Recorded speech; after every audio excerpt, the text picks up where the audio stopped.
Hello, everyone from Chelsea Fan TV. Today is the day of the protest. Some people, at times, in any club, in any period of difficulty, you say trust the process. We need time. These things don't happen overnight. We've got a young team, young manager. We're still learning our way. But today it is trust the process. Not trust the Protest. process. Trust the Trust, protest. trust the protest. And that's what's happening later on today at Stamford Bridge, outside Bovril Gate at 6 o'clock. For those of you who are going, big up to you. For those of you who are not going and can't go, big up to you as well, because I'm sure if you could go, you would. And to those people who don't want to go, I think you're letting yourself down, and I think you're letting the club down. That's my opinion on it. So if you can go and you're not going, then what's more important to you.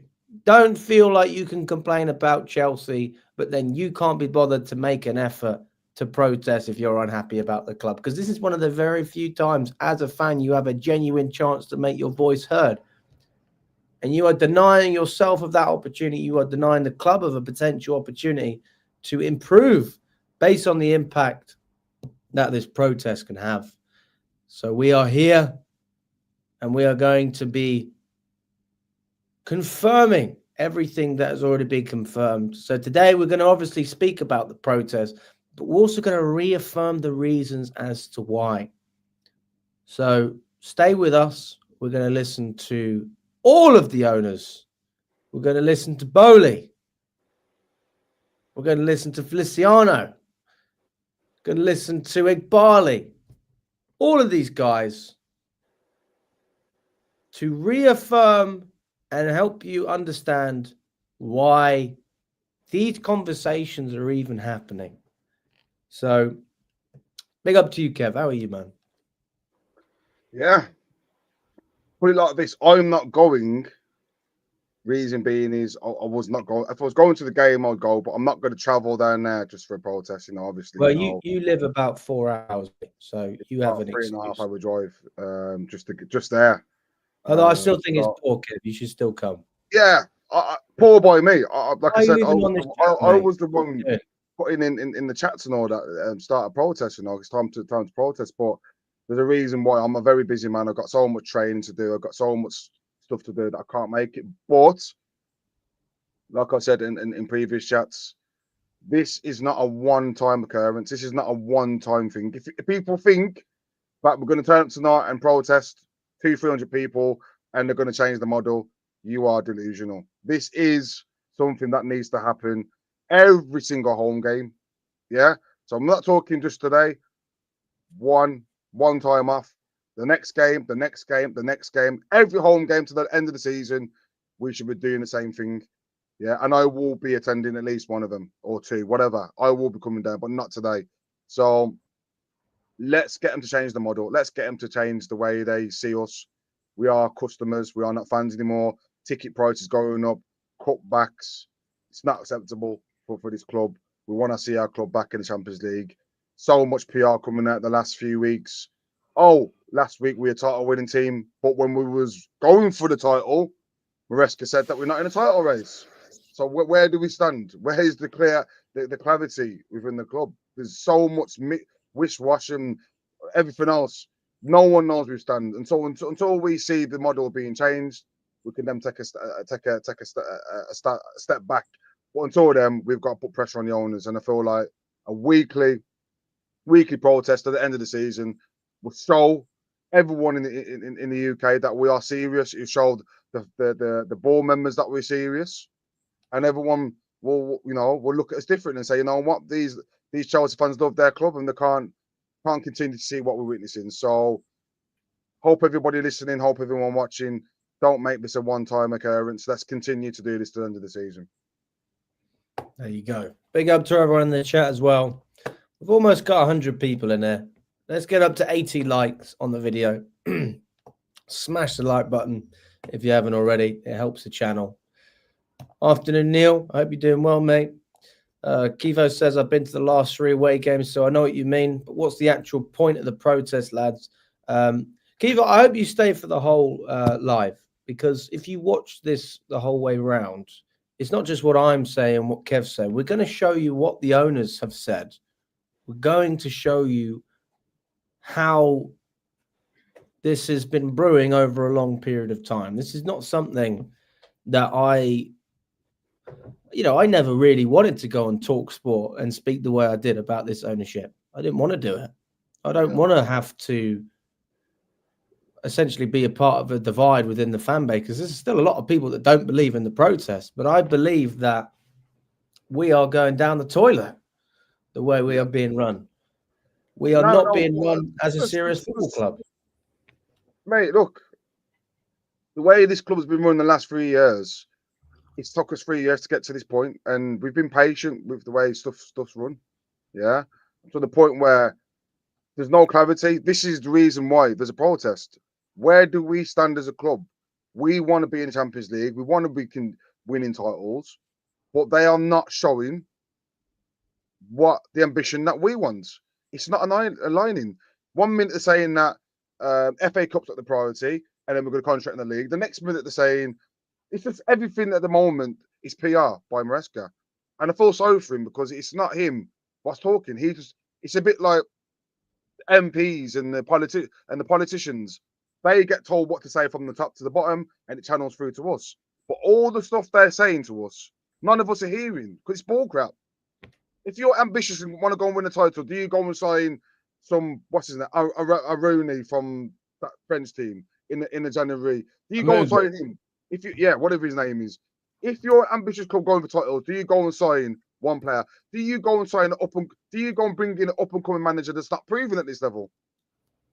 No. All the stuff that they're saying is not aligning with what we're witnessing, and this is the reason why we're protesting, because we want clarity. We want to know where we stand as a club, and we want to know where we're going. And I see that big Blues are saying Kevin's talking every like some bad man. We, don't put pressure on every game. We're not putting pressure on the players. You're not understanding, mate. This is not pressure on the players. It's pressure on the board. We are all behind the players. I am fully behind the manager. I'm fully behind the players. But I'm not behind the board members. I'm not behind the directors. I'm not behind the owners. I am not behind it, because they are the ones bringing these players into the club. So they need to be accountable for how much we're slipping off. We are not getting Champions League football. We are not getting a domestic title. Let's be real. Where are we going to be in the season? 7th place, 8th place? Is that acceptable? So, Blues, it's dumb. Cut your nose, spot your face to hurt the team. No. Do you want to continue seeing Chelsea go and sign in Kieran Dewsbury Hall and players of that caliber? Do you want to see your team spending £1.2 billion and going backwards? Do you want to see your team becoming a laughing stock, having the same ball errors every single week? Defensive error, goalkeeper error, defensive error, goalkeeper error. It's the same thing every single week, what we're going through. Do you want to see your team going through that? If not, you come and protest. If you do, keep your mouth shut and keep it moving. That's all I got to say. Let's get into it. Let's start off with Todd Boehly. This is one of the he was obviously at the forefront of this takeover. We never expected Clear Lake to be the well, we never thought Clear Lake would run Chelsea. We always thought it was going to be Boehly, didn't we? And it ended up changing. Now, the first time I really remember hearing what Boehly had to say was when he spoke to SALT, some sort of conference or something like that. And he spoke about the club. Fucking hell, mate. Now, we're not going to watch it all. We will skip quite a lot. Of Eldridge Industries, Todd. First thing is that it's so global. Okay, let's talk about Chelsea. Chelsea is one of the great franchises in the sporting world, and you're also part owner of the LA Dodgers and the LA Lakers, also among the world's great sporting franchises. What's most different about owning a Premier League franchise versus owning in Major League Baseball or the NBA? Well, I think the first thing is that it's so global, right? So sourcing, identifying talent is really a global proposition. So you have, markets in South America, all throughout Europe, all throughout Asia, Australia, and it's not regulated at all, right? So dealing with the agents in each market, it's almost like it's a local business on a global scale. So figuring out how to, interpret, understand, and the language barriers are real, right? So that's been an interesting phenomenon. And of course, everyone wants you to pay in pounds as opposed to euros. So there's always currency confusion, which is and of course they always end up, they want you to pay them in pounds and you get paid in euros. Would you say that the English Premier League is more of a... You know what? You know what they want Is to it a- pay you in pounds, in euros? Because you don't know what you're doing. You don't know. Of course they're going to say that. What's going? I mean, fuck's sake. I mean, this is criminal, isn't it? It's criminal already. So he's basically saying from the get-go, he doesn't know what he's doing, and he's learning on the job, essentially.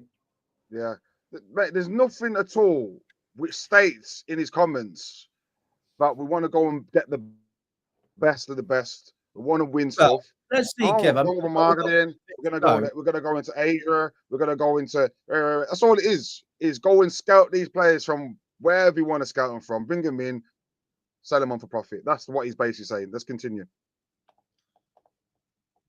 freer market in a sense than the market for players here, baseball players, basketball players? Yeah, I would characterize it as more freestyle, not necessarily freer, but lots of freestyling.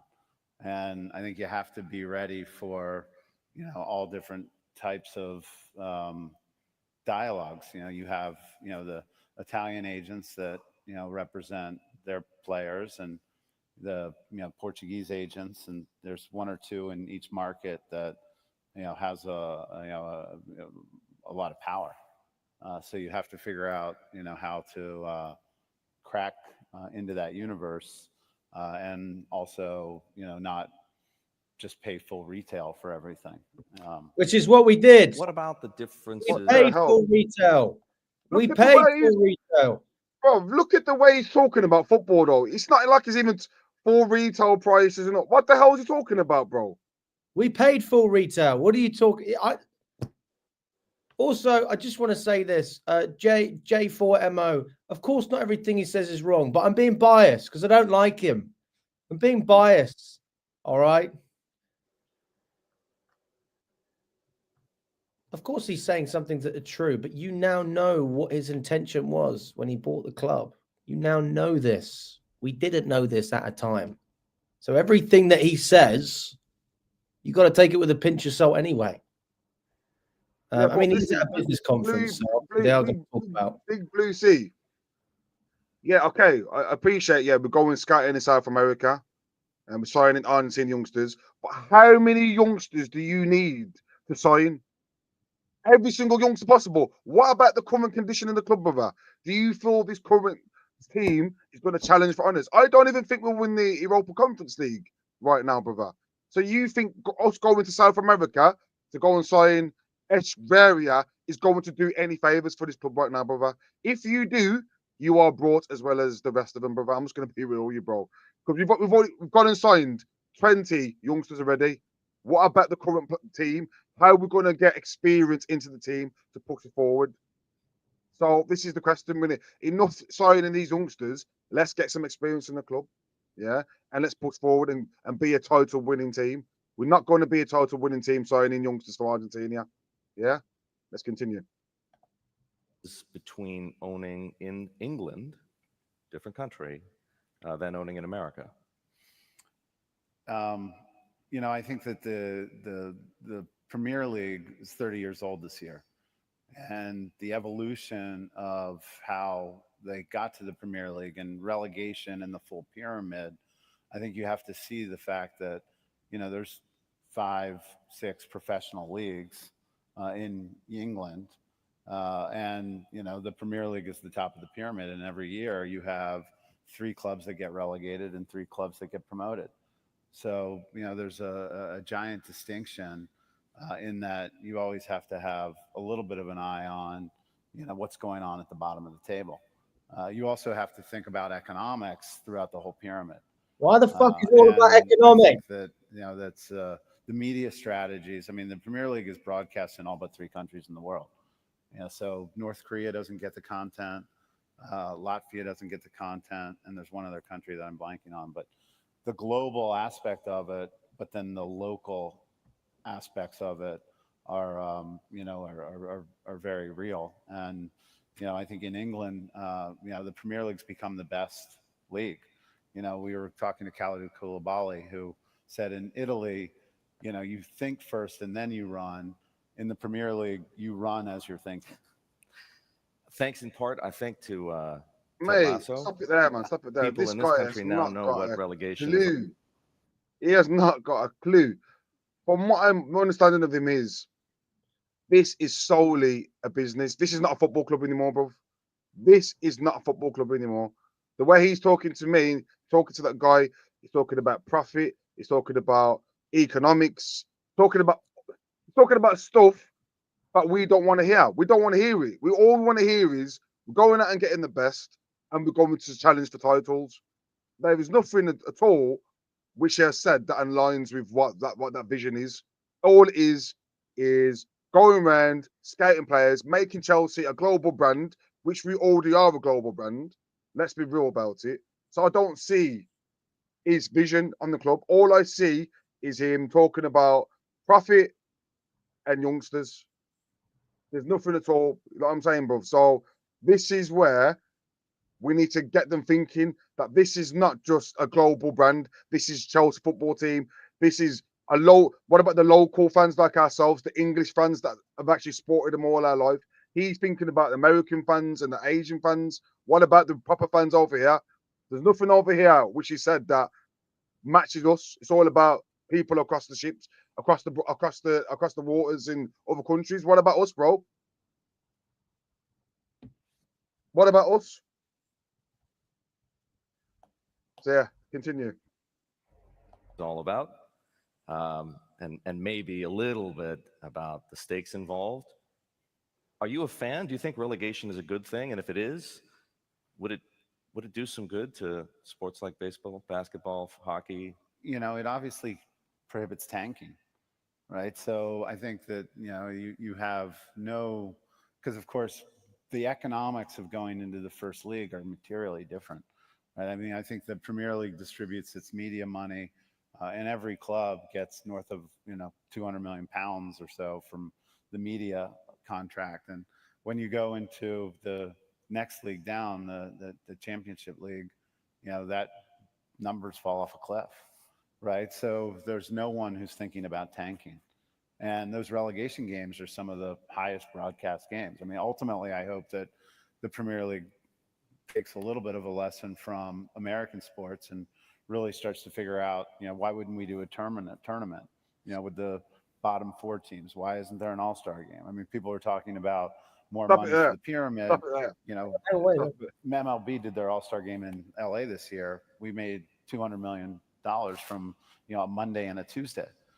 So, I think you could do a North versus South, all-star game for Premier League and fund making me sick. whatever the pyramid needed very easily. I have to imagine you've had. It's actually making me sick, bro, that we've got these Americans in this club, bro, and what they're planning to do. Like, they're looking to Americanize this club, bro, Americanize the league. There's that many American owners now. I won't be surprised in the next 5 years there is a North v South kind of game. They're not bothered about anything apart from that. As long as it's hearing them $200 million, rare. That's all he's bothered about. What about us winning the fucking league, brother? What about us competing and winning Champions League? He has not. Okay, someone said it's on a business channel, but so fucking what? He's still talking about Chelsea, but he's not talking about Chelsea in a good light.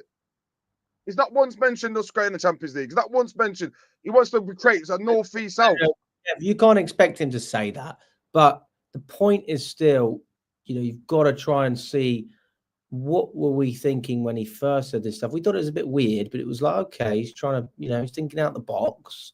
But then you look at it and it's like everything circles around to the same thing. I also just want to quickly highlight Brian. Big up to you, Brian.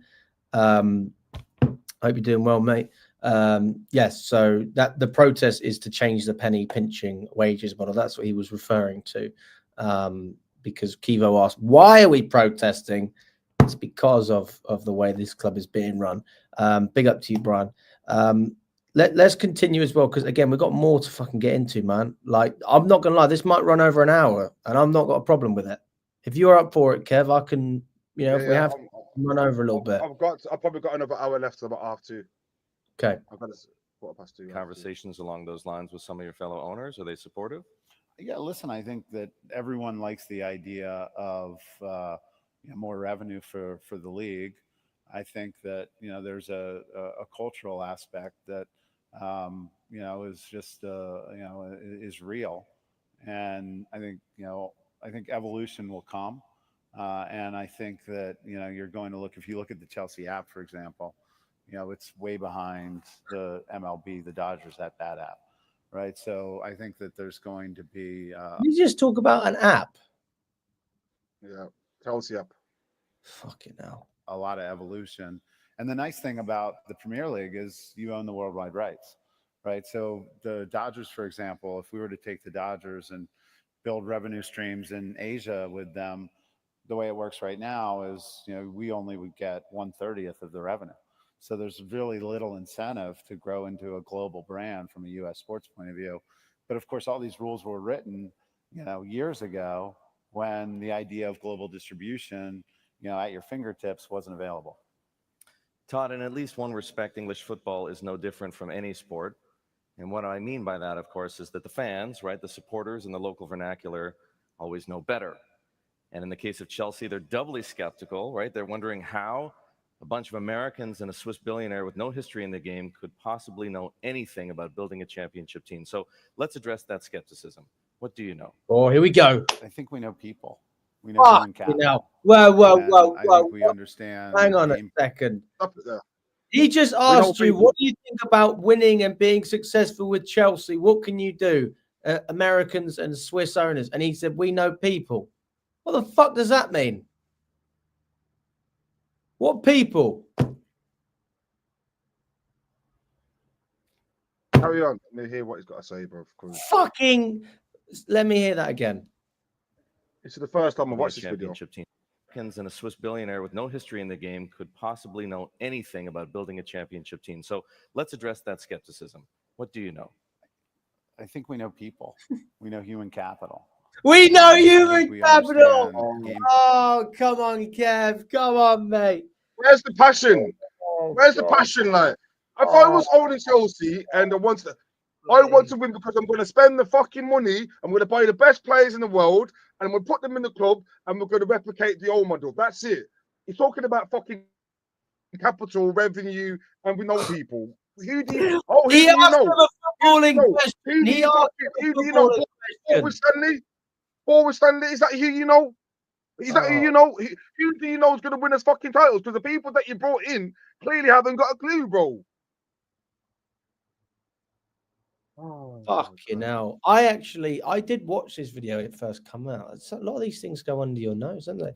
We just need to watch that again and we'll circle back. And what I mean by that, of course, is that the fans, right, the supporters in the local vernacular always know better. And in the case of Chelsea, they're doubly skeptical, right? They're wondering how a bunch of Americans and a Swiss billionaire with no history in the game could possibly know anything about building a championship team. So let's address that skepticism. What do you know? I think we know people. We know human capital. And I think we understand game plans and strategies. And yeah, we're not expecting to be, the football experts to find the best talent. We're going to put those people in place. And I think it's no different than running any human capital business where it's all about getting the right resources, making them collaborate, getting them organized, thinking about, how you have, a global business at a local level. So, I think we're going to be continuously adding resources. I think we've been talked about having a multi-club model. I would love to, continue to build out the footprint.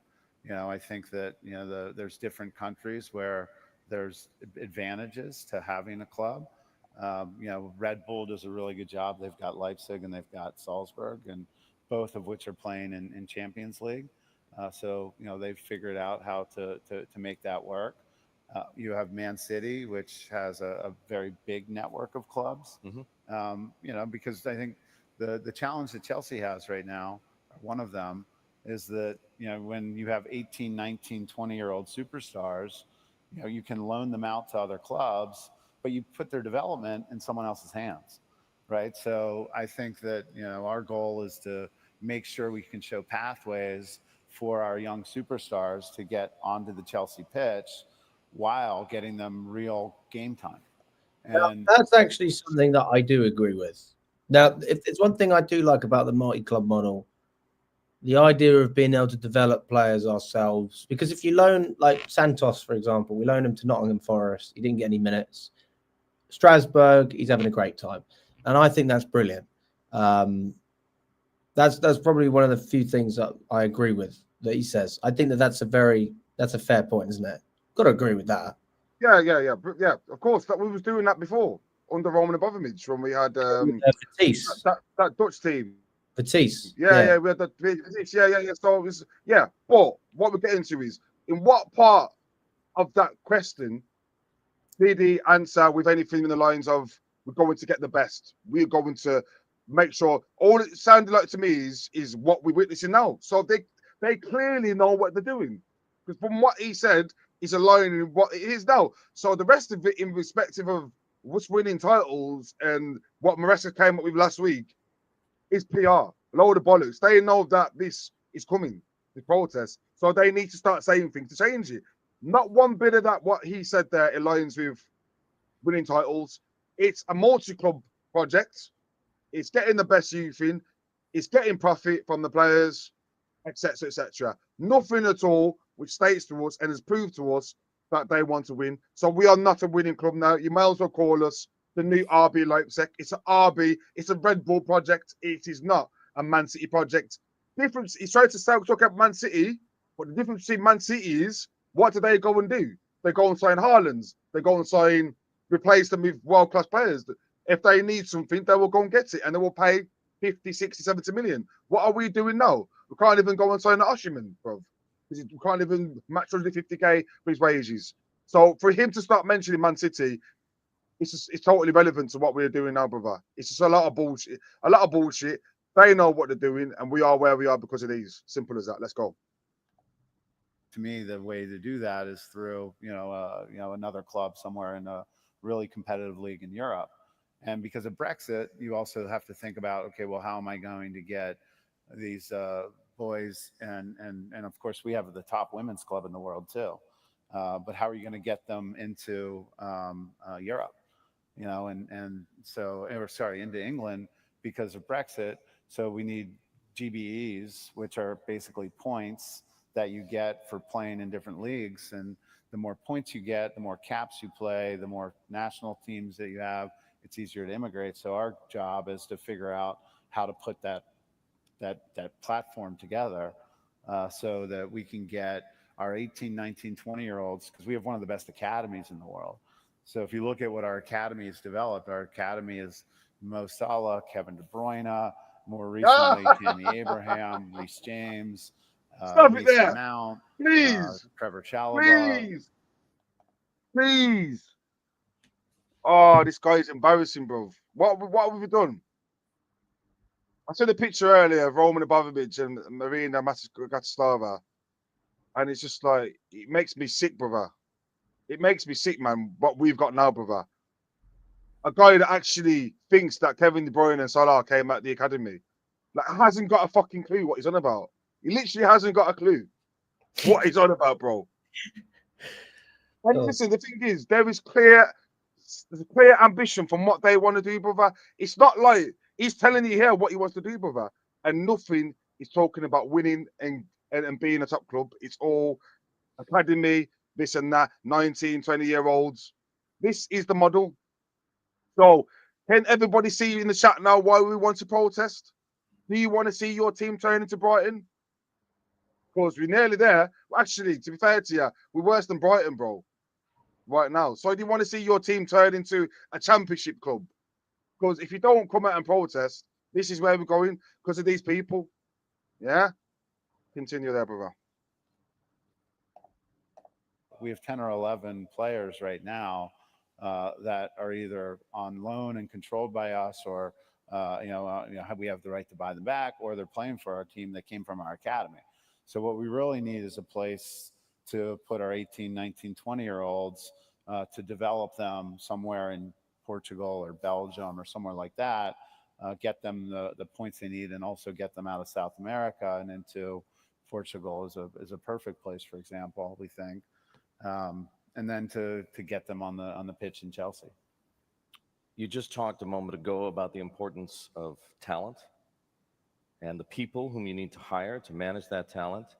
The decision to sack your coach, Thomas Tuchel, has come as a surprise to many fans and analysts, and perhaps to Tuchel himself, since it came after Chelsea spent some $300 million on new player signings.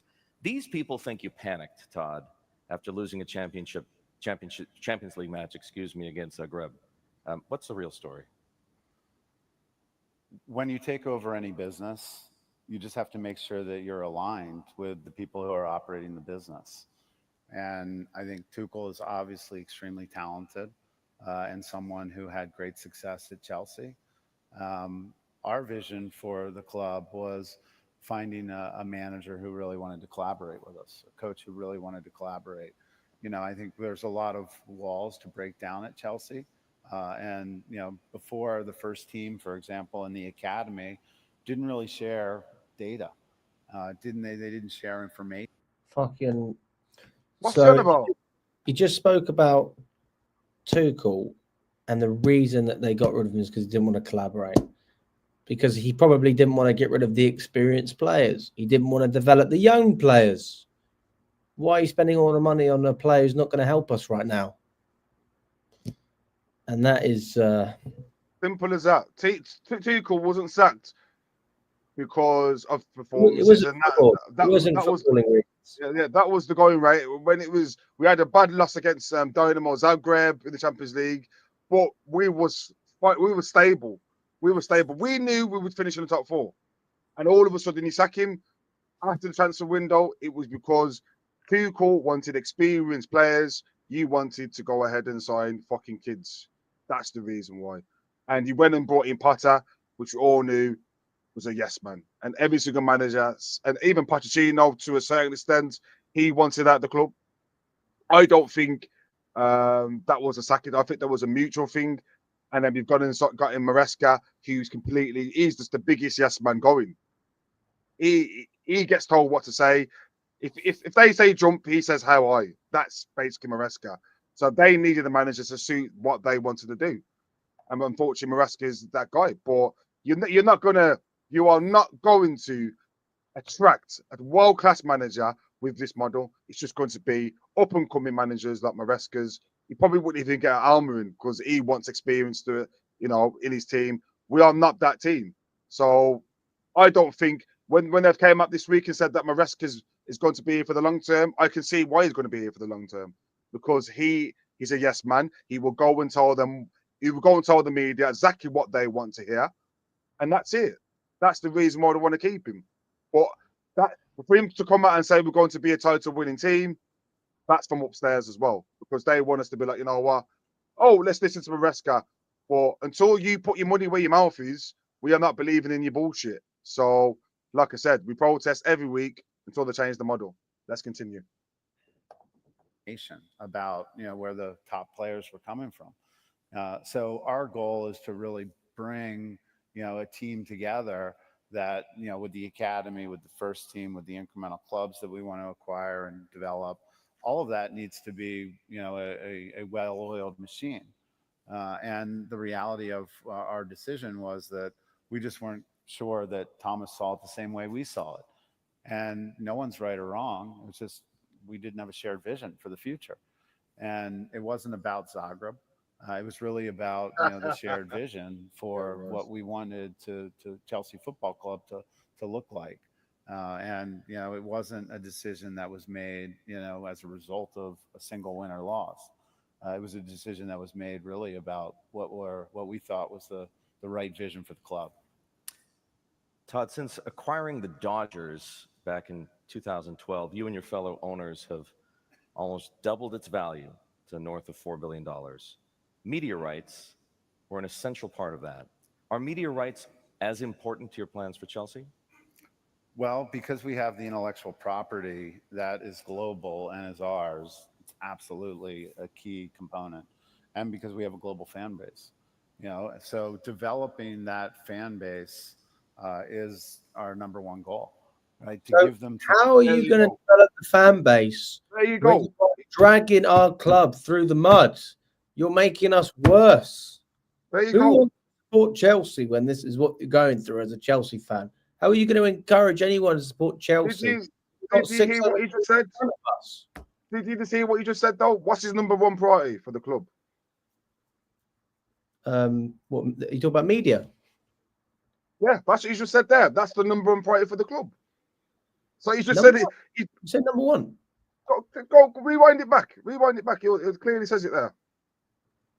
2012, you and your fellow owners have almost doubled its value to north of $4 billion. Media rights were an essential part of that. Are media rights as important to your plans for Chelsea? Well, because we have the intellectual property that is global and is ours, it's absolutely a key component. And because we have a global fan base, so developing that fan base is our number one goal, right? So there you go. Being a winning team is not a number one target. And for a club of Chelsea's stature and history, the number one target and priority should be, no, we want to go and win as many trophies as we can. That's the number one priority. Not turning us into a global superpower. That's their number one priority. He doesn't. So He doesn't have to say. He doesn't have to say it's his number one goal. That's what he just said, though. Say that. No, but he doesn't have to say it. I'm just speaking to J4MO. He doesn't have to say it. He chose to say that. Anyone can answer a question any way they want to answer the question. Just like when I was on Talk Sport, they asked me about the Aston Villa game and I started speaking about the protest. You can answer the question however you want to do it. It's common sense. Boehly's just talking what he wants to do. Like, fair play to him. He's being honest here. He's not lying.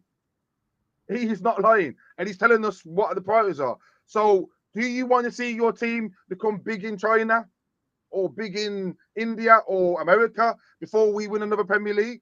I thought he said number one. Let's just.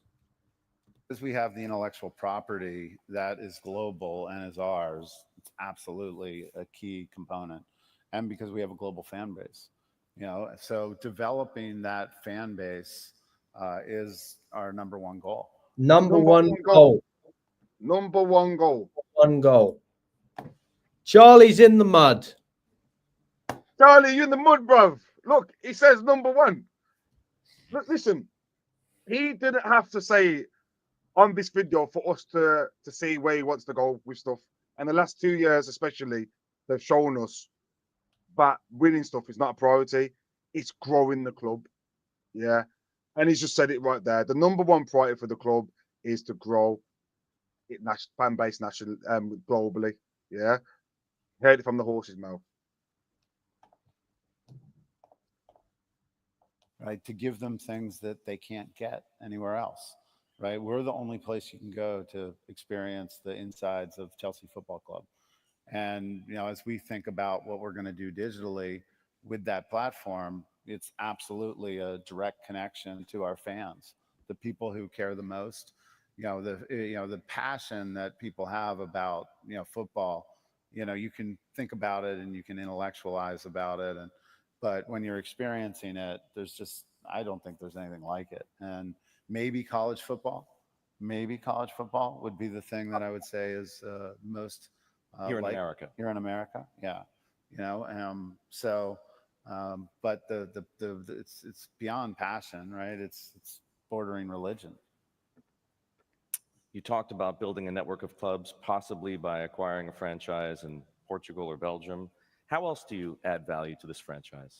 Add value. Well, I think you figure out how to make the academy that is so top, collaborate with the first team. You show players the pathway. You teach them about how you're thinking about the future.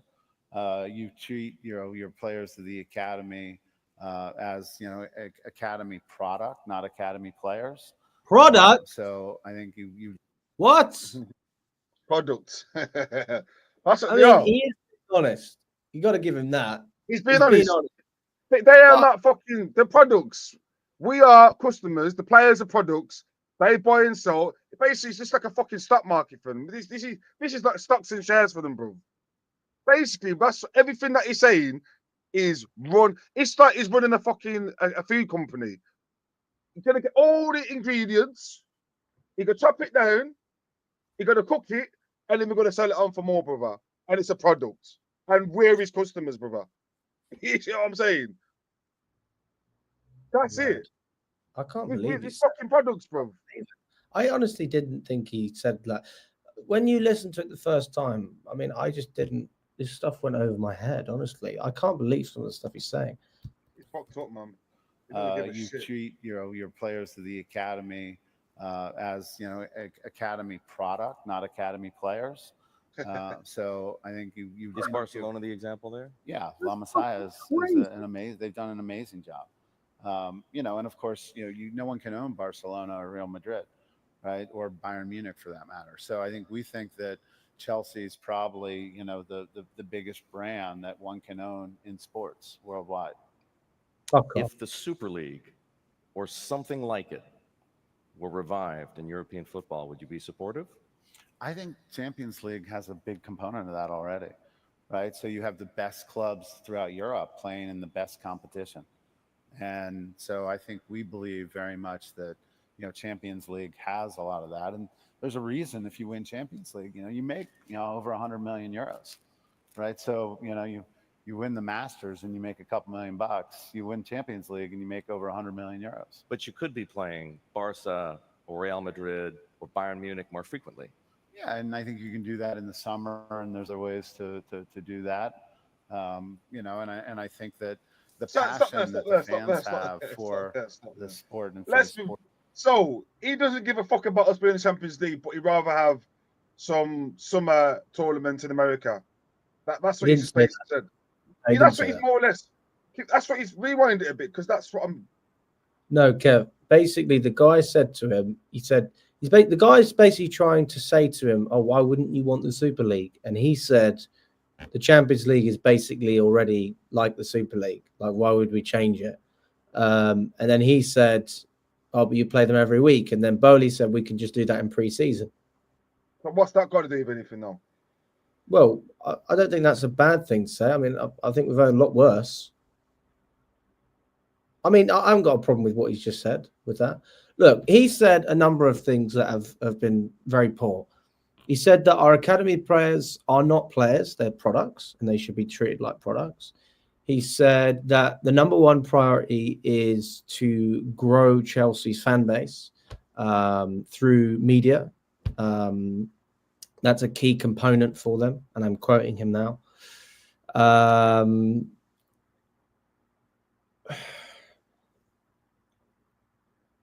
Those are those are two things that were quite poor. And people could say, "Oh, why is it a bad thing to want to grow Chelsea's fan base?" But how do you grow the fan base? And then you look at everything else that he says; it doesn't fit together. Why haven't Everton got a big fan base in America? It's not a fucking. It's not. It's they don't win. They don't win. They don't win. Come on. Anyway, let's keep going.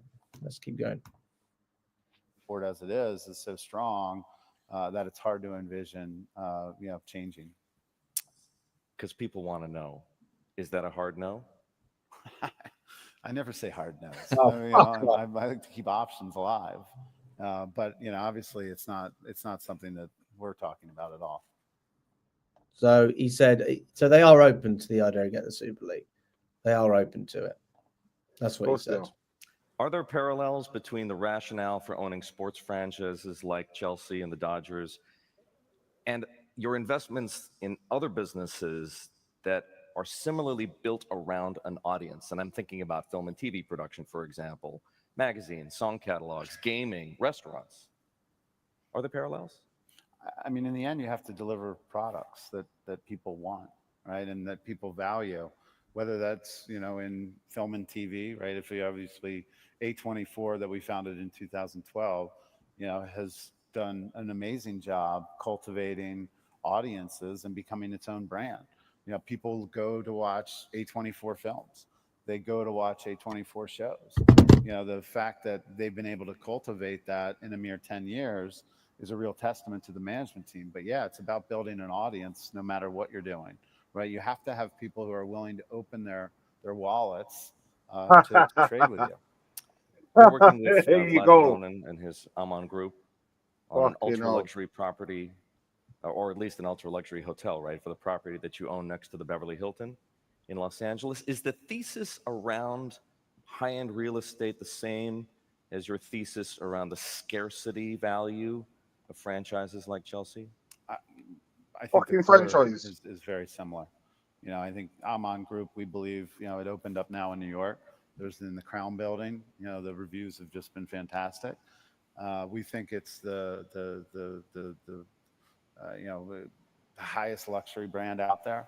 The level of quality, the level of service.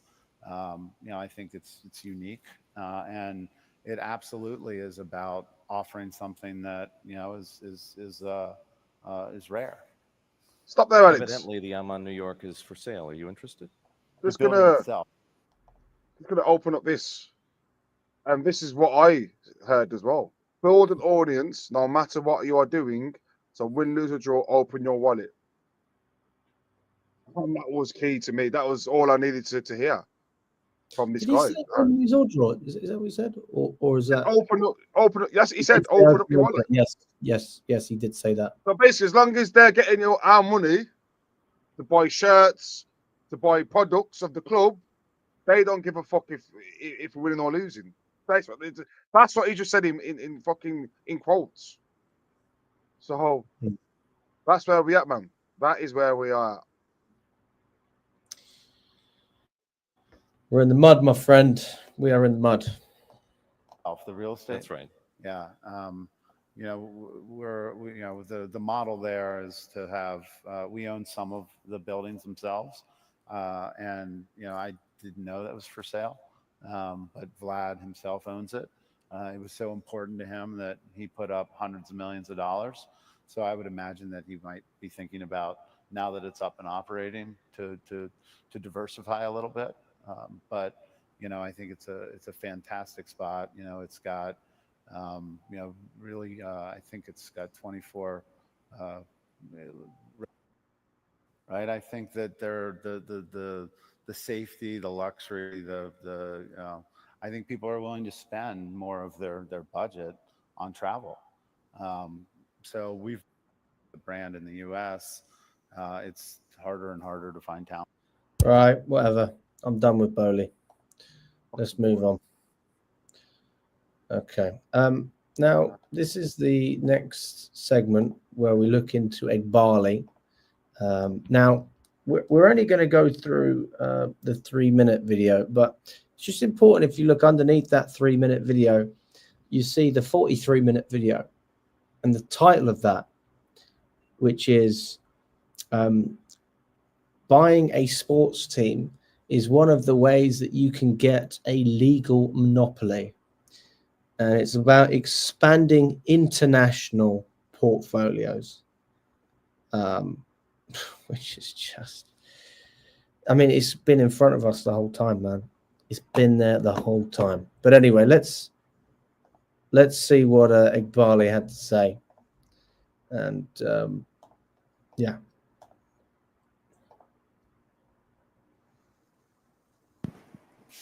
Your partner, Behdad, Todd Boehly, spoke about building a multi-club model. And I'm curious what you guys are thinking. All three of you are invested into multi-club models in various asset classes. So tell us a bit more about your thoughts there and why you think there are some synergies in that approach. Yeah, I think three different reasons for it. I think one, if done well, you could make money on each specific enterprise. I think what Jerry's done, Blitz, Ian, you guys have done, you bought well, you're going to make money on this specific investment. Two, if done right, if you use data, if you're thoughtful about this global market for talent and access to talent, that's not effectively done through a draft, an NFL draft or an NBA draft, or the extensive college or baseball farm system, which I would attribute as a multi-club effectively model. You can actually capture, acquire, retain, sign talent, and monetize talent. So I think there's a talent, arbitrage opportunity that exists. And three, for an AC Milan or Chelsea, it's the perfect pathway, right, of developing talent, whereby you don't have to spend crazy money on payroll. There's teams in the Premier League that spend 10% of what the top 5-6 teams spend on payroll. We hired a coach away from Brighton. We think they're one of the best run teams in the Premier League. Founder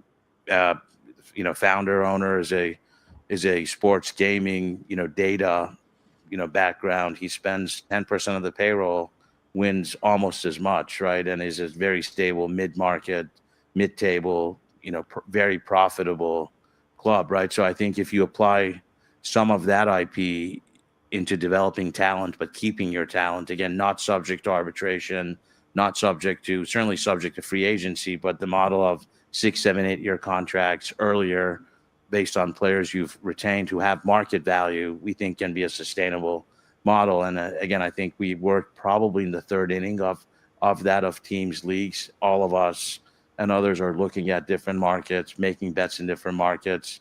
For us, Portugal's an interesting market, obviously gateway to South America, gateway to European visas. French market's interesting, given quality of the league, given frankly quality of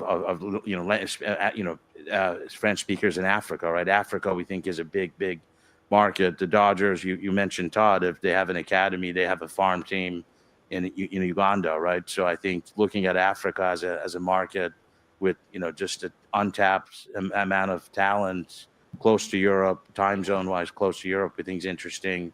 And again, I think we're all kind of teetering at the surface of where this is going to go. Clearly, I think our approach was it so happened so because of a global conflict, Chelsea was available, and I think we thought we'd start with that. But I think what you've done with Blitz is not start with the large market club, and frankly build a nice network of clubs that have cohesion and to have some symmetry. Where we've seen it not work is when people are buying clubs randomly, largely because it's there and it's for sale. And by the way, even those guys have made money on it, folks who've done that. But again, I think we're in the early days. Where did he say once winning? Where have I heard winning? Yeah. He said 9 times he spoke about money. 9 times. Money, talent. Monetize. Monetize. Where is the fucking winning? Fucking money. And that was only, what was that? 3 minutes. Yeah. Fucking And 3 then minutes. Alex, Mate, it took us bloody, mate, we went through 21 minutes of Todd Boehly. And to be fair, God. he spoke about money, but it was about markets and growth. Still business, but Eghbali. Money. Straight to the point. But what I'm trying to get to is, brother, the thing that fucks me up even more out of all this, Brighton, one of the best best run clubs in the Prem. What have Brighton fucking achieved? Do you know what he said, Kev? He said they're one of the best run clubs in the Premier League, and they win almost as much as the other top 5 teams. They haven't won fuck all. They won fuck all, mate. The last trophy Brighton won was in 1910. And it's the only trophy they've ever won. If you actually look online on Transfer Market, which you get a lot of good information on, I suggest you do this. When you look at their trophies, it actually has cup semi-finals in their trophy list. And cup finals that they didn't win. That's Brighton's achievements as a club. And you're telling me they win almost as much as Chelsea? Yeah. Yeah. Bad. Ridiculous. But that's the way they see.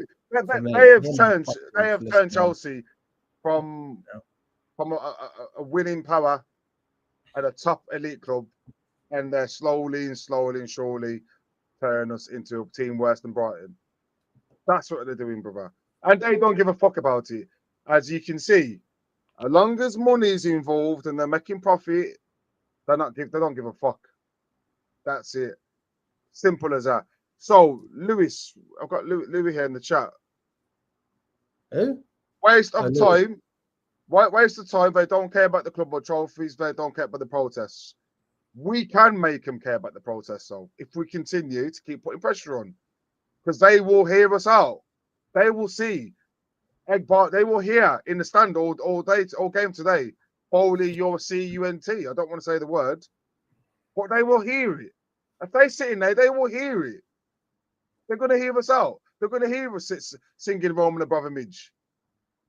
And if we do it consistently, bro, we will see change. Because they have got the money to pump into this club to make us a powerhouse, but they're choosing not to. Because they're thinking about how they're going to make money. They're not thinking about how they're going to win. They're thinking about, you heard it yourself, 6-7 year contracts. So they're thinking 6-7 years down the line. They're not thinking about now. So the protest has not got to be one. It's not a one-off thing. Like I said, it's got to be a regular thing. And when we see change, we stop. But until then, we've got to get them out.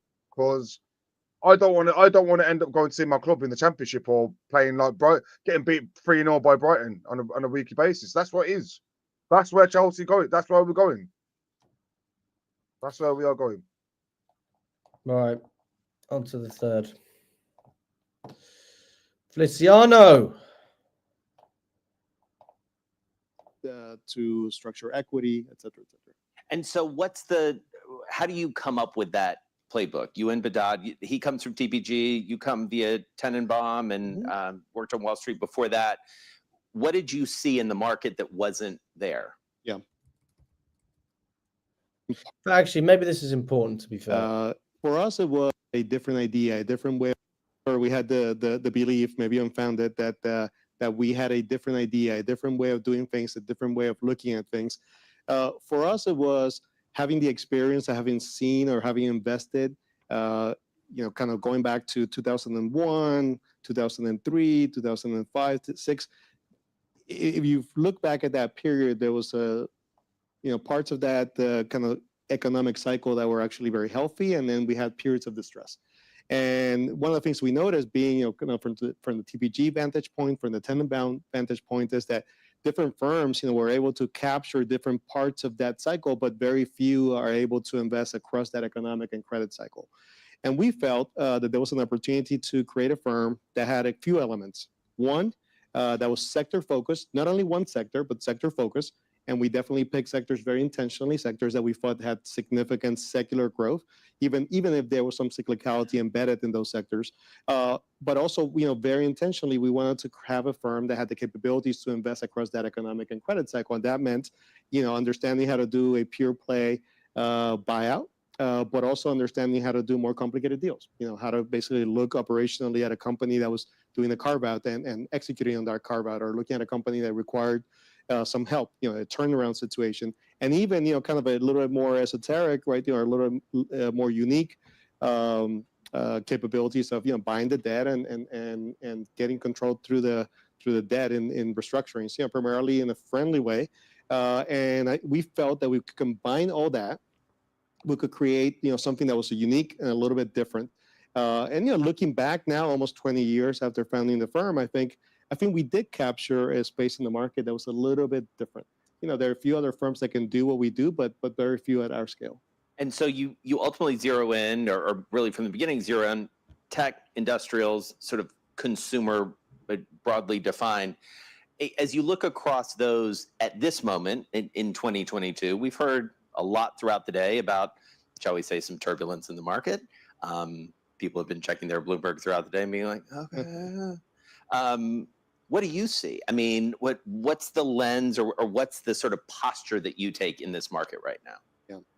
Well, unlike our previous interview, I'm not a macro investor. So we look at things more from the micro perspective, looking at companies, more the idiosyncratic risk that we're trying to capture. But broadly speaking, obviously, we are testing the thesis, in terms of technology, right? Kind of underlying technology is, adoption trends, decided to get a second one, second dog or a second cat or whatever it is, and that demand. Few days, it feels like there have been a lot of people out in the world talking. The financing market, like, how do you find it? Because you're talking to banks all the time about their will. Laid it out very nicely, and lo and behold, today you announce a deal. It's a really interesting one. To that data and consumer behavior. All right, sports. Got to talk about it. You wore the socks. It was fucking go. If you go through, you go to your website again, sort of look through. You're like, okay, interesting. Chelsea Football Club. What? This was not necessarily something that maybe people expected you guys to get into, and yet, as I've gotten to know you a little bit, this was not out of the blue. This was something that you guys had circled around and thought about. Take us into the thinking of buying a professional football club in London. Yeah. Well, first, obviously, let's focus on the specific situation here. And for 1 second, right, I would ask you to proverbially close your eyes and suspend disbelief, right? It's and forget a Chelsea Football Club in the Premier League. We're talking about a situation where you had a forced seller, very unusual situation, right? Where basically the government of the UK essentially was forcing the sale of the asset. You had an asset that, even though most people would consider a price asset, but it was not really run as a business. It was really run for other purposes, but profit was not the ultimate, at least, goal, or not even one of the more significant goals of the business. Wants to win. Business that most people will say is, kind of a beachfront property, one of the best properties in that sector, in that league, in this case.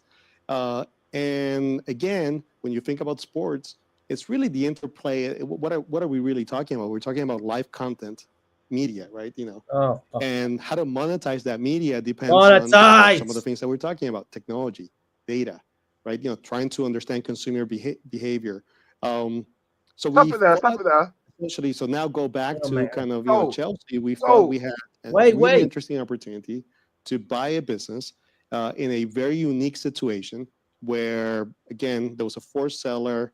Significant parts of the buyer market perhaps were not able to access, the transaction, and we felt that all the core competencies of Clearlake came into play.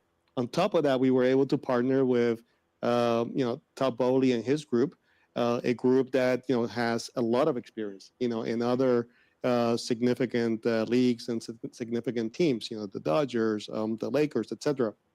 So in many ways, it was, again, the prototypical Clearlake type of transaction where we had a great partner, a really interesting situation. We were buying at what we thought was a great, very interesting price, and a significant opportunity to transform the business and create a lot of value.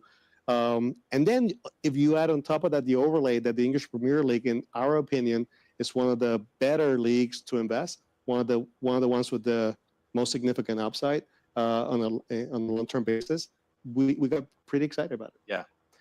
I'm sure he fucking did. I'm sure he was excited, Kev. Yeah, listen, don't get it twisted. Some of the stuff that he's saying makes sense. Yeah. And I believe that some of the decisions made by Roman under his reign wasn't the best business-wise. Yeah. So, yeah, making the club more valuable and everything else is correct to say that. Like, if you invest in something, you want to see your money back and you want to make profit. Understand that. But when that's not your main priority for a winning club, Why invest in a club like Chelsea? This is what I'm getting. Go and invest in a Brighton or a Southampton, a team that hasn't got winning or getting the Champions League priority. You're trying to change us into that. That's where the problem lays. You see what I'm saying? I don't disagree with them trying to make it more profitable and run it more better as a business. Yeah, but when you're not going out and making it a priority for us to get in the Champions League and a priority for us not to win trophies, that's where the problem lays. So that's where they need to tweak it to make it better for us. So we've got a more understanding of where we want to go. Because right now we don't want to see us being a Brighton or a RB. Like I said, that's what you want to achieve with this club. That's not what us fans want. So they've got to change the model so that we are a winning team. That's where the slight little tweaks. You see what I'm saying? See what I'm getting to, Alex, with it. It's not massive things here. What they're saying. Yeah. Make it a business. Yeah. Making money. Make it a more global powerhouse and this and the other. But still, at the same time, make us a winning club. But that's a priority. And then the rest of the stuff you can do in the background. But don't make, like Todd Boehly said a bit ago, making the club into a more fan base, worldwide, global, whatever he said. Don't make that a number one priority. Make winning on the pitch and winning games a priority first. And that's when you'll win the fans over. Absolutely. Let's see what else he has to say. So, a household name, to be sure, and as exciting as Victory Live may be, I'm guessing that you don't often have the experience that we had backstage, which was one of our team who's helping us get ready said, "I'm sorry, did you say Chelsea?" What's it been like owning something and sort of getting into the world, both here in the United States and in Europe and in London? As I mentioned, you were there just last week. To own an asset that is this public. Yeah. Given that we started this conversation about how not public you are. Yeah. Well, it's been fascinating. Obviously in the past 18 months or, let's say 24 months, we probably have done 6 or 7, probably done a dozen transactions, 6 or 7 of which had an enterprise value greater than the value of Chelsea.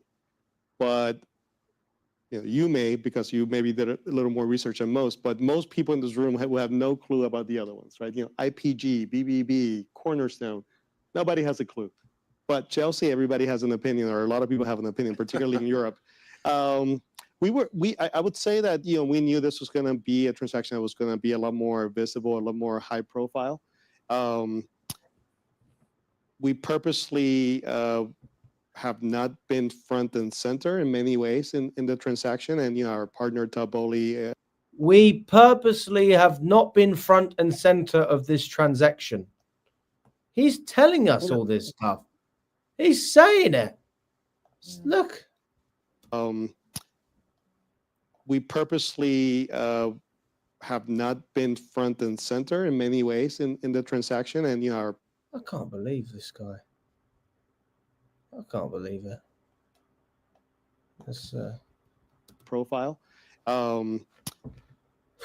We purposely have not been front and center in many ways in the transaction, and our partner Todd Boehly is the chairman of the business. He has done a great job so far of leading us through what was a very difficult transition, right? Ownership transition, and more recently a coach transition, which was interesting. I think that there's been some pluses and minuses, to be perfectly honest with you. I think it definitely has increased our profile significantly in Europe, Middle East, Asia. Here in the U.S., that's a little bit as well, though, obviously the football or soccer is a little bit less popular here than other places in the world. But, again, we're comfortable with it because at the end of the day, we think it fits very well with our investment strategy. And we think that the potential for value creation is very significant. And again, it fits very well with what we do. So we're very comfortable with it. It definitely is unique, right? When you get to watch every week and kind of get a feeling for how well or how badly you're doing, right? That's a unique perspective. Normally you wait until the end of the month to get the report from the CEO and the CFO. Here, you get to watch it on TV. But ultimately, What we're trying to build is a long-term sustainable business that can accrete in value significantly. And that means a lot more than just winning or losing at the pitch. That's important. Right. Oh God. That's the quote that I'm sure many people have heard. Let me What's that, replay sorry, that mate? quote. Go on, mate. Listen to this. But ultimately, what we're trying to build is a long-term sustainable business that can accrete in value significantly. And that means a lot more than just winning or losing at the pitch. That's important.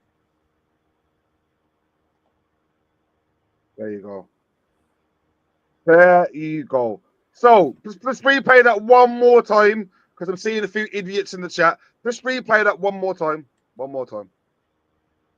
You get to watch it on TV. But ultimately, what we're trying to build is a long-term sustainable business that can accrete in value significantly. And that means a lot more than just winning or losing at the pitch. That's important. There you go. Listen, whatever level you play at professionally, it's about winning. Money doesn't come into it. Yeah, money is good, but any professional club, okay, semi-professional and grassroots, it's about development.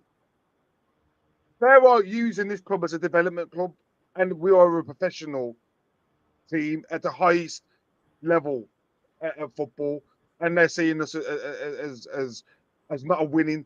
How is not winning important for anybody?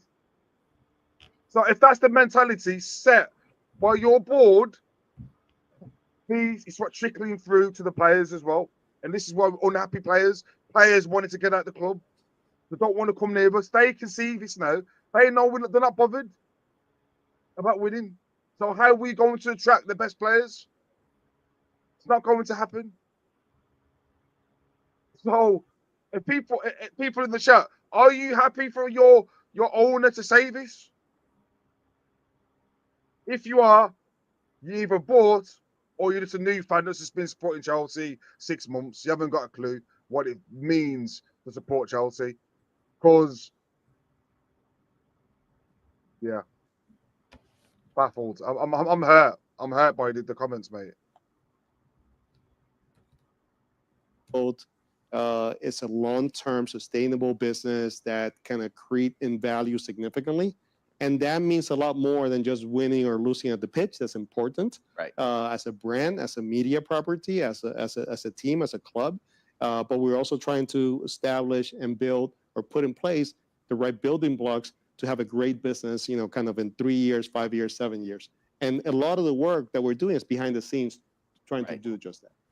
And so, and it is notable, and I think important for people in this room to understand, if they don't, that you did make this investment through the fund, and this wasn't an individual.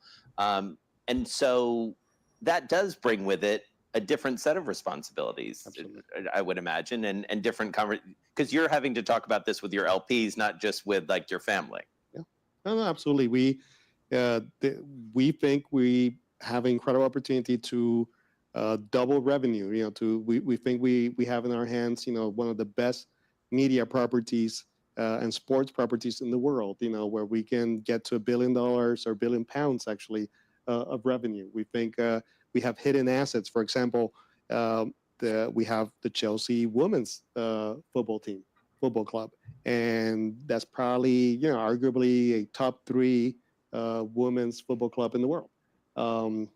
It's a completely undervalued asset right now. There's no reason why that property should not be kind of producing several $100 million of revenue and in its own right being $1 billion plus, or at least a $500 million plus media property. So we think that there's a lot of opportunities, kind of embedded in the company that we bought.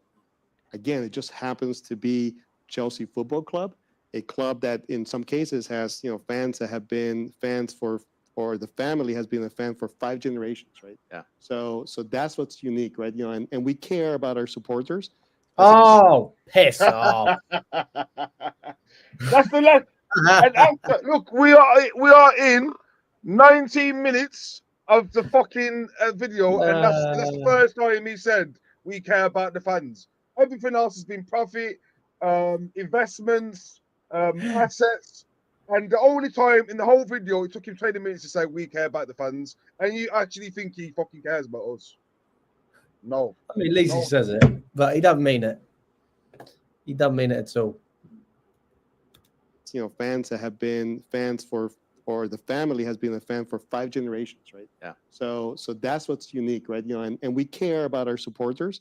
That's extremely important for us. It's part of the DNA of the club, and we are not going to be successful if we leave our supporters and fans behind. So that's unique, right? You know, where you have a different type of stakeholder that you normally wouldn't have in other companies.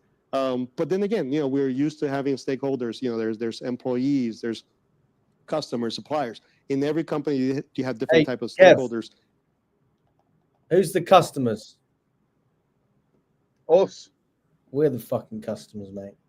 Is that what you just said? Let's rewind that a second. Sorry, I didn't get that. Successful if we leave our supporters and fans behind. So that's unique, right? You know, where you have a different type of stakeholder that you normally wouldn't have in other companies. But then again, you know, we're used to having stakeholders. You know, there's employees, there's customers, suppliers. In that, Yeah, we're the customers, mate. It's been run as a business now, and a company can see it's a brand. But it's okay to do all this, but at the same time, make winning priority. Winning is 10th on their list. Winning is nowhere near. They are not bothered about that. They've done it in reverse. Make us a winning team first, and slowly in the background, buy assets. Go for the best talent around the world. Grow the company worldwide, etc., etc., etc. But when you've pumped in and you're just pumping money into new players, and you're talking about buying training centers and buying the hotels, and where does winning become a priority? Us fans are not bothered about what you're doing. You can do what you want behind the scenes. We don't care. You don't have to publicize that. But all we want to see is us winning, and we are far from a winning team. We have 3 years. We've seen this fucking this sink. This ship sink, and it's like the Titanic now, brother. It's at the bottom of the It's at the bottom of the sea, bro. And none of us can see how we're going to get up, bro. I can't see where we're getting up right now. So they need to come out and say, look, we hear you, and we're going to change. And in summer, we want to see change, brother. As these protests are going to continue, and the real fans will back me on this, bro. The real fans will back me on this. The fake fans, I ain't got time for it because they're not bothered. But the real fans that want to see us back in the Champions League and winning and making it a priority for these owners will back me. That will protest to the end, brother, until we see change, because this is not acceptable. The way they're talking about us, it's not acceptable, bro. in every company, you have different type of stakeholders. Just so happen that here, a very significant stakeholders that support their fan base. Yeah, but probably in your other companies, you don't have employees or customers like screaming at you on the street. But I don't know, maybe you do. All right, so I want to ask you this question that we posed the audience as well, which is the best long-term investment is a team in which pro league? I confess I came up with this because I wanted to hear your answer. And so I dare say you may agree with this. So number 1, NFL, number 2, EPL. Actually, number 3, pretty much a tie. MLS, yeah, and then number 4, NBA. Okay, if you took this? But I had to rank it. Yeah, you know, so we have a lot of respect for the NFL. It is probably the best run league in the world. The dynamics and the interplay and how revenue is distributed in each one of these leagues is a little bit different. So I would say that the NFL, if you take any a generic NFL team, that may be the best investment in the world, right? You know, you're 1 out of 32 teams, and you get 1 out of 32, 1 over 32 share of the revenue of the NFL forever. That's a great investment. Yeah, I think the prospects for the NFL are fantastic, and the league has done a good job or a great job of addressing some of the issues that they have had in the past. I think the English Premier League, I think you have to analyze it a little bit on a team-by-team basis. Mm-hmm. But as a group of or as a league, I do think that it is arguably has the most upside in the world. So the Super Bowl is probably watched by 150 plus million people. Well, every week we broadcast our games to over 180 countries to over 800 million people. The World Cup is going to happen in November, right? The final of the World Cup is going to be watched by over 1 billion people in the world. Those numbers are staggering, right? The Chelsea Football Club alone has about 120 or over 100 million social media followers. So the impact, the global reach that we have in the English Premier League, particularly the top 6 or 7 teams, is unique, impossible to replicate by pretty much any other team in any other league. So I think we do have a really important base. The broadcast revenues, when you think about broadcasting, when you think about the future of sports, kind of potentially betting, potentially the idea of consuming space, as my partner Todd Boehly would say, less from a wholesale basis, but in a retail basis, i.e., each one of those 100 million plus social media followers being able to access snippets of the game or the backstories. We have seen obviously how live content can transform a sport. We were talking about Formula One and Drive to Survive earlier in our conversation backstage. There's a million great stories, to tell about our league, which I think have not been told. And you see snippets of that, or you see, kind of the beginning of that in series like All or Nothing, in Amazon Prime, etc. But I think the potential for global impact, to create a global business in the English Premier League, and we think Chelsea is the right vehicle for that, is amazing, and it's just the beginning. And so as you think Talking about all the or balance nothing, of this bro. year, we've got less than a minute left. Sounds like tumult, turmoil, in a broadest sense. Like, what's your sort of mode as we round out 22 here? Well, I think in times of significant turmoil, significant I'm done with you. He's an absolute jack. But you know what? I can agree with certain things you're saying. But if you're speaking 25 minutes and you say once that we care about the fans, once in a 25-minute video, and all I heard was revenue, assets, profit, social media, growing the social media platforms, even talked about all or nothing more than us, goes to show where their priorities lie. And it's nowhere near to do with the fans. We are bottom of the fucking list, bro. As long as they're making revenue, that's it. That's it. So whatever we believe in as a club and what our generations have believed in, because it's not us, it's our parents and some of our grandparents and our kids that have always grew up loving this club. They are not going to love this club anymore because it's going to be run like Brighton.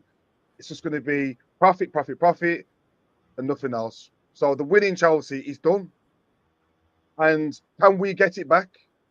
Can we get it back? Because right now it's done. There is no way we're going to be a winning club because they've just all three of them are in line with what they want to achieve with the club. Not one of them. They all want money. They all want money. Yeah. So how do we get Chelsea back? How do we get Chelsea back, bro? Because this is it. It's done. We're gone. We're gone. Stephen says, I'd like Kev to talk to Ziad and Scott. Why is that? Ziad and Scott not? I don't think Scott's into the whole protest. I don't think he's into it. You know what it is? You know what it is? Everyone's got their own vision and stuff, and everyone can do what the fuck they want. But proper Chelsea fans, real Chelsea fans that want this club back will protest. The fans that will be a bit patient and everything else, down to them. But I am not seeing my club being run like Brighton for any longer, bro. If you want that, go and support another club. This is a top elite club with history that my dad used to go and watch, and it's been passed down to me, and it's going to get passed down to my kids. I won't allow this club to be fucking buried, bro. by these Yankees. That's what it is. That's what it is. We are getting buried.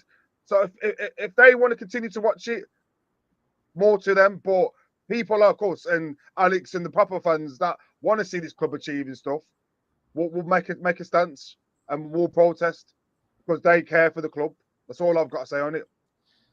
Big bluesy, interesting point he makes. He says this channel is a business, right? You want this to make money and get followers and grow to a big channel. Basically, the same business needs on a smaller level. But the difference is, if we didn't make videos, nobody would really care. That's the God honest truth. It doesn't affect your day-to-day life. The only reason you watch Chelsea Fan TV is presumably because you watch Chelsea. And also, on a personal point, we are not profitable. So, yeah, that's out the window. Big Blue Sea. I'm sure you're working with Chelsea, mate. So giving Todd Boehly a message. We're coming back for Chelsea because the way some of your comments, mate, you are brought, mate. You're brought. You either brought or you've been a fan for a year. You don't understand what it feels like to be a Chelsea fan. The stuff that you're saying, you do not understand. So you're going to come out and tell me that you're happy with how things are going right now. You've just had 3 videos. We've been sat here for over an hour, and you've just heard once in 3 videos that us fans are priority. You've heard once, and you're happy. So don't compare us to Chelsea. This is totally irrelevant. Like, we are not Chelsea Football Club. It's like a Alex strange said, comparison, isn't it? It's a weird, stupid. It's stupid comparison, brother. That's what it is. Yep.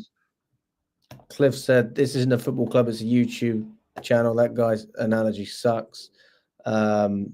Stephen, there's brown envelopes in the chat. Brown envelopes in the chat. Too many new age TikTok fans that don't even watch the games. Really? Yeah, 100%. No. What's the point of supporting a team then if you're not going to watch the games? You just watch the 3-minute highlights after. Is that what they do? If they got TikTok brain, they can't even last 3 minutes. That's what it is. They're probably just 16, 17, just finished the college course, going home, and they want to jump on YouTube, give it the big one, bro. We know what it means to support Chelsea.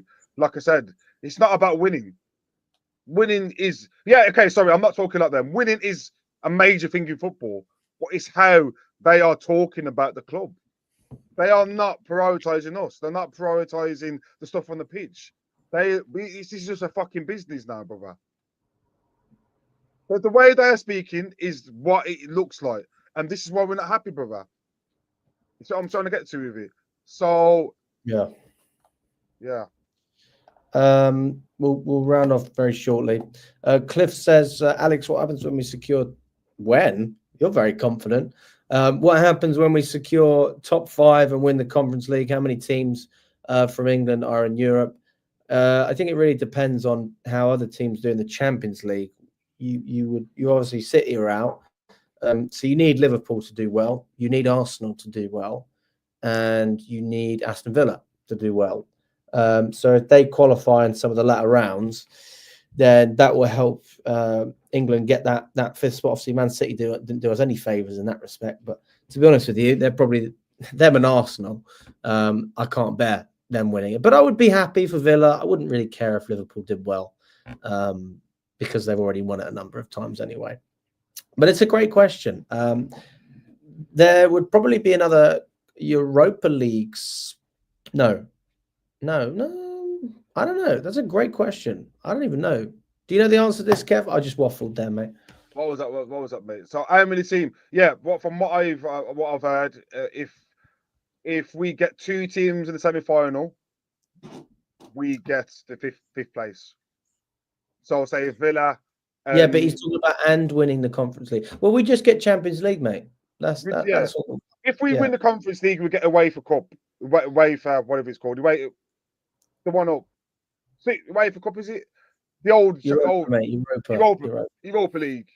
If 2 teams get in a semi-final, and we get Conference League, we get Champions League. So it's still a possibility, but we shouldn't be depending on finishing top 5. Are we a top 5 club? That's well below the standard. We are a top 1 club. Okay, it's been a long time, but that's always been the priority of the club, is to win the league. So when we are talking about other teams doing well for us to qualify, that goes to show the standards of the club right now, when we have to rely and depend on other teams for us. It shouldn't be like that. So we need to get the priorities, I mean the standards back up, because the standards are going to keep on going down and down and down. Simple as that. Listen, big up to everyone that's watching. Kev, thanks for coming on, mate. That was a long stream. Usually we only go for an hour, but sort of a special edition because we wanted to hear from all of the owners. We haven't heard from Vis. We haven't even spoken about Jonathan Goldstein or Mark Walter, any of these guys. But they're all the same. They're all the same. They're all the same. I'm a bit bored of it, really, but this is going to be a long ride, people. So get your seatbelts on. Let's have it. We'll see you at 6 o'clock. And big up to you, Kev. Thanks for coming on. Big up to everyone that's been watching. Smash the like button. Got over 200 people in there.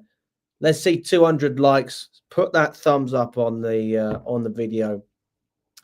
And subscribe to the channel if you haven't already as well. There's going to be plenty more. I will be attempting to do some interviews from the protest. So if any of you are going to the protest and you want to speak to me, be my guest. I'm happy to speak to you.